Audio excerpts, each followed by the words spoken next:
Hola, me llamo Chuck Babiloni y hoy te quiero plantear esta cuestión. ¿Te has preguntado alguna vez si el viaje exterior es la forma más refinada de viaje interior?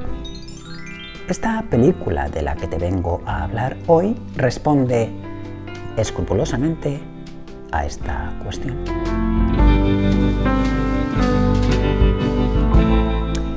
Hoy te quiero hablar de Paris, Texas, película del realizador germano Wim Wenders, rodada entre el desierto de Mojave y Los Ángeles a finales de 1983 y presentada en el Festival de Cannes de 1984, donde a la postre obtendría la Palma de Oro entre entusiásticas reacciones tanto de crítica como de público, y así pasando a los anales del cine como inmediata, específica película de culto.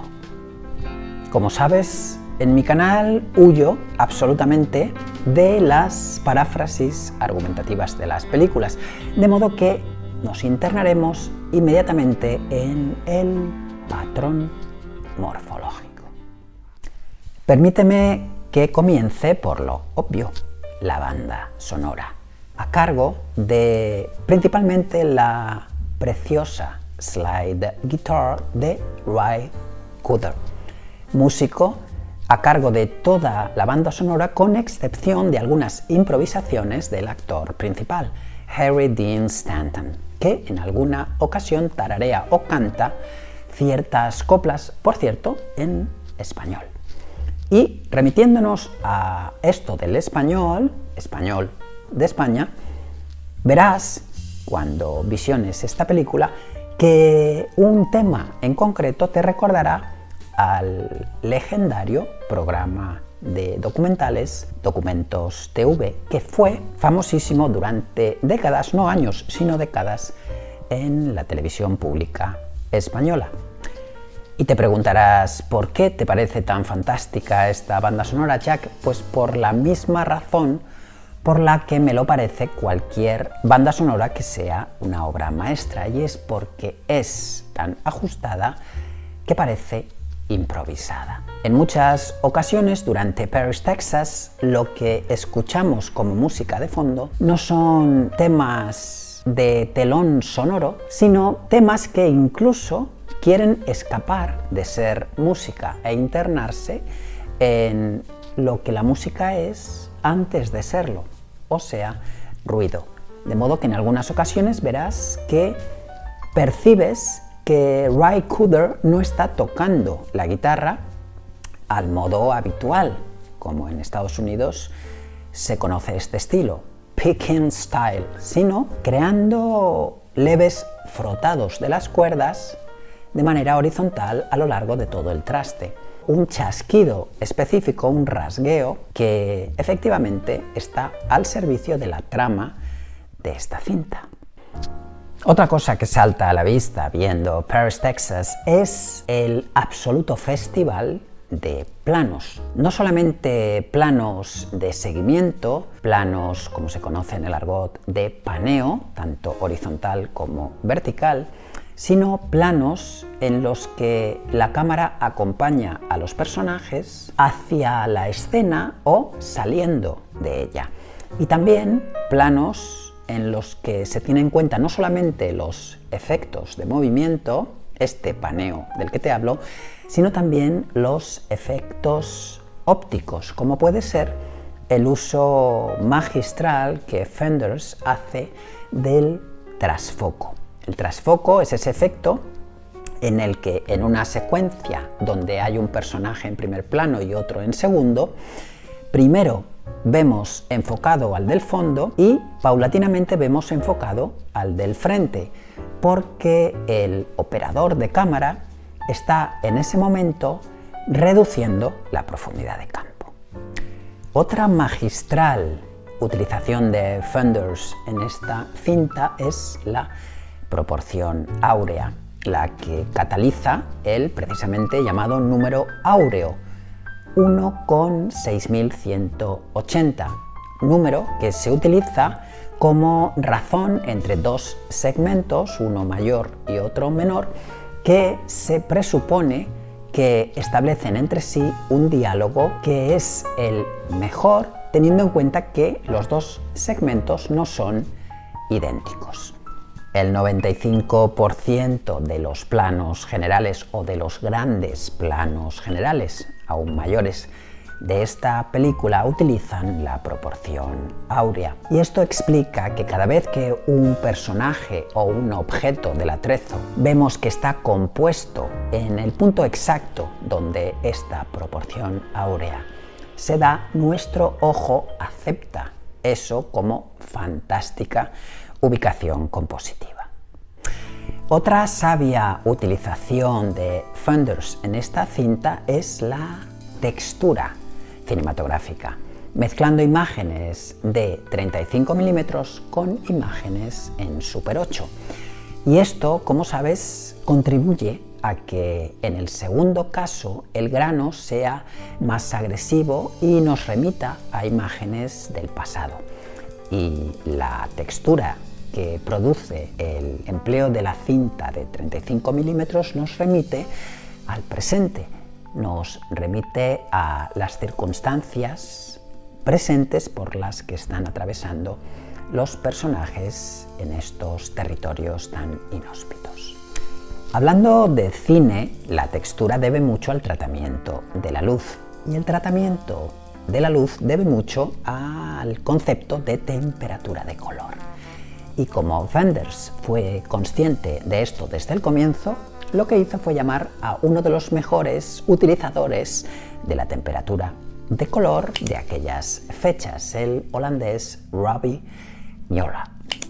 Es claro que a lo largo del metraje, casi hasta la primera hora de visionado, nos damos cuenta de que Müller ha comenzado a elegir efectos que hacen que la temperatura de color de la cinta se vaya cada vez saturando mucho más. Y también hace Müller algo que me parece muy sabio, y es que utiliza todos los defectos asociados a no calibrar bien una temperatura de color como virtudes.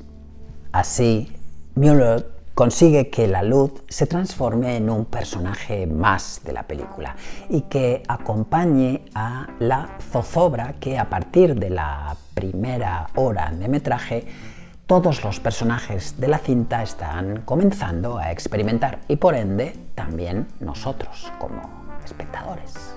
Y ya no te hablo solo de esas escenas totalmente devoradas por el verde que producen las luces fluorescentes no corregidas de temperatura de color, sino también los momentos que deberían ser cálidos y se transforman en hipercálidos por el hecho de que Müller introduce luces de relleno que no son luz blanca. Otro precioso detalle de esta cinta es cómo Wenders, con ayuda de Müller, utiliza los movimientos de cámara, como te decía al principio.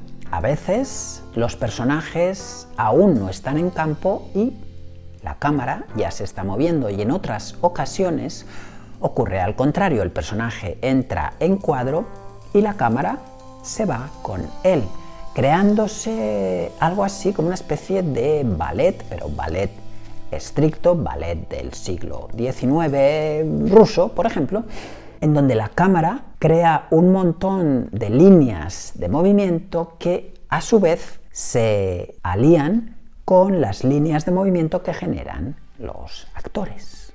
Y sí, estarás pensando, Jack, ya vas tarde. Tenemos que hablar de los actores, el magnífico casting de Paris, Texas. Actores tanto totalmente maestros en esa época, es el caso de Dean Stockwell, como de actores que estaban comenzando, balbuceando. Por ejemplo, Nastasia Kinski. Y sin embargo, ambos espectros, ambos lugares, digamos, de esta gráfica, conducen a una circunstancia común, y es que tanto los inmensos actores experimentados como la propia Kinski en ningún momento utilizan el histrionismo.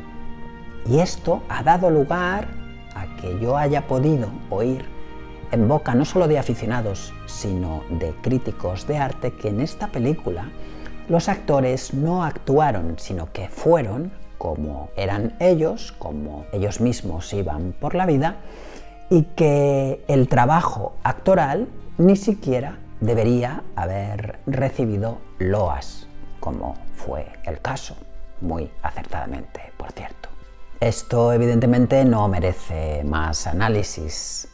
A cualquiera que sepa un poquito de interpretación le salta a los ojos que ser sobrio, actuando dramáticamente, es lo más complicado que existe. Y si utilizamos la antonimia, lo contrario también es cierto. Pasarse actuando es lo más fácil que existe hablando de utilización dramática de las emociones. Otra circunstancia que maravilla visionando Paris, Texas, es la utilización de la cámara subjetiva y específicamente en las secuencias en las que la cámara funciona como de ojos del personaje que conduce un coche, del piloto o del copiloto. Y en numerosos momentos de esta cinta vemos que la cámara subjetiva también crea un baile, no solamente con lo que está tomando por delante, sino con lo que se está tomando por detrás, el paisaje que está siendo abandonado. Otro incontestable acierto de Wenders en esta cinta es su plausibilísima utilización de la bajada dramática de la línea de horizonte. Con esto consigue que nos tendamos a sentir más relacionados con lo pequeños que se están sintiendo los personajes en esos páramos tan inhóspitos, tan desérticos.